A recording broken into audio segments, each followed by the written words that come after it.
Okay? Hamlet is, many argue, Shakespeare's greatest play. Now, of course, for juniors, the problem is if you haven't studied the play Hamlet, you struggle a little bit with some of the references. Who is Hamlet and why should I care in 5 minutes? Let's just do it really quickly. Hamlet is a young man who has just lost his daddy. His daddy has been sleeping in a garden because he's the king of Denmark, taking a nap, and a serpent has come in and bit his father, and now he's dead. Right after his daddy dies, instead of young man Hamlet getting to be the king, his mama turns around, brings home his uncle, Claudius, who he loathes. She marries him, and Claudius gets to be king of Denmark. Nasty. When we meet Hamlet for the first time, he will say it this way: "It is not, or it cannot come to any good, but break my heart, for I must hold my tongue." He is stuck in a situation a lot of us have known, where we lose our parent, one of our parents, and the other parent goes out and brings somebody home and says, "Welcome to your new papa or your new mama," and you get to live with that. And of course you're stuck, and Hamlet is stuck in the play Hamlet. It will only be a few scenes later that young man Hamlet will be told by his own father's ghost, "The snake that bit me while I was taking my nap now wears the crown." Ooh, it's a beautiful metonymy, isn't it? It says, hey, check this out. Your uncle came into the garden while I was asleep. He poured poison in my ear, and he killed me. And then he married my wife, your mother. And then he took over the kingdom of Denmark. And the ghost of Hamlet says, the old man Hamlet, says to the young man Hamlet, "You need to get revenge." For the rest of the play, Hamlet will struggle to decide, do I kill my stepdad, uncle, king of Denmark, and get revenge? And how do I do it?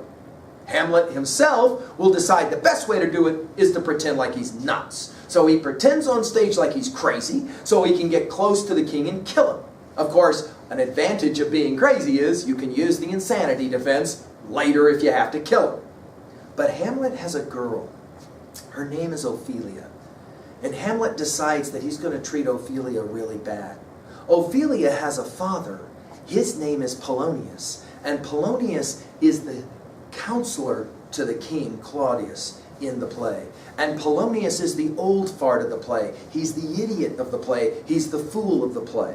At the end of the play, Polonius is trying to listen in on a conversation between Hamlet and his mama. And Hamlet, are you ready for this? Hamlet stabs the old man because he thinks he says a rat, but really probably what he thinks is it's his stepdad Claudius hiding behind the curtains. And Hamlet stabs the old man, kills the old man, and sends his girl Ophelia into insanity. Ophelia will die committing suicide, drowning herself. Early in the play, he calls her a nymph. Later in the play, we're told she dies like a mermaid, lying back in the water, and her beautiful dress gets filled up with water, and she dies. Now, why do I say all of this?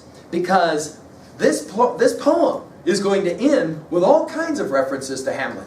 Literally, directly, notice the lines, "No, I am not Prince Hamlet, nor was meant to be. I'm an attendant lord, one that will do." That is to say, Prufrock does not identify himself with Hamlet, a man on a mission, but rather with Polonius, the old fart of the play.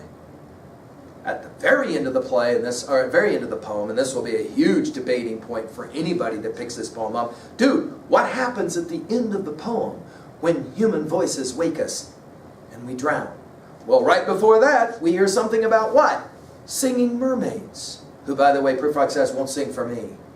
So we have all kinds of referencing going on here, possibly to Ophelia. You got to know the play Hamlet to know this poem very well. And I could make this list go on and on. He saw it, and all kinds of other kinds of references are being made in this. I've only mentioned those two. If you're really interested in this, you can Google this stuff online, and you can go into some pretty intense detail, all right? So we've already mentioned the opening lines, the Dante lines, right? Let's now look at the title for just a moment. The Love Song of J. Alfred Prufrock.